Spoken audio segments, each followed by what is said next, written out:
हमें एक मैट्रिक्स दे रखी है और आपसे पूछा गया है कि वो मैट्रिक्स किस टाइप का है, नल मैट्रिक्स है, स्केलर मैट्रिक्स है, यूनिट मैट्रिक्स है या स्क्यू सिमेट्रिक मैट्रिक्स है।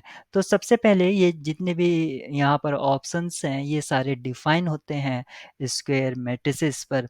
तो अगर हम b को 0 लेते हैं तब ये नल मैट्रिक्स में रिड्यूस हो जाएगा, लेकिन आप यहाँ पर देख सकते हैं गिवन मैट्रिक्स जो है वहाँ पर 0 को ऑलरेडी यूज़ किया गया है, तो सिंपल सी बात है b जो है वो नॉन ज़ीरो वैल्यू को रिप्रेजेंट करेगा। लेकिन यहाँ पर हम श्योर नहीं है क्योंकि क्वेश्चन में ऐसा मेंशन नहीं है, तो ये नल मैट्रिक्स तो होगा नहीं क्योंकि b यहाँ पर कोई भी आर्बिट्रेरी वैल्यू हो सकती है। ऑप्शन ए यहाँ पर रॉन्ग हो जाता है। स्केलर मैट्रिक्स होगा क्योंकि सिर्फ डायगोनल एंट्रीज में यहाँ पर एलिमेंट्स हैं, चाहे सेम हो चाहे सेम ना हो। तो ये जो है डायगोनल, अगर यहाँ पर ऑप्शन होता डायगोनल मैट्रिक्स का तो हम इसको डायगोनल मैट्रिक्स कहेंगे। वहां पर डायगोनल मैट्रिक्स के लिए ये जरूरी हो जाता है कि सॉरी, ये जरूरी नहीं है कि डायगोनल में एलिमेंट सेम हो। यहाँ पर ए हो सकता है, बी हो सकता है, सी है। इस केस में ये डायगोनल मैट्रिक्स होता है। लेकिन अगर सारे एंट्री सेम हो जाते हैं तो स्केलर मैट्रिक्स हो जाता है। और स्केलर होने के लिए स्केलर मैट्रिक्स में ये याद रखेंगे कि अगर डायगोनल की सारी वैल्यूज सेम है और 1 है तब वो यूनिट में रिड्यूस हो जाता है। तो आप ये कह सकते हैं कि यूनिट मैट्रिक्स जो आता है वो सबसेट आप कह सकते हैं स्केलर मैट्रिक्स का, और स्केलर मैट्रिक्स जो सबसेट है वो डायगोनल मैट्रिक्स का।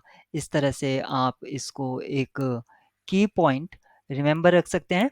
यहाँ पर करेक्ट ऑप्शन बी होगा। स्क्यू सिमेट्रिक इसलिए नहीं होगा क्योंकि स्क्यू सिमेट्रिक होने के लिए क्या जरूरी है, ए आई जे की वैल्यू जो है वो माइनस ए जे आई होनी चाहिए। और अगर मैं इस प्रॉपर्टी को यूज करता हूं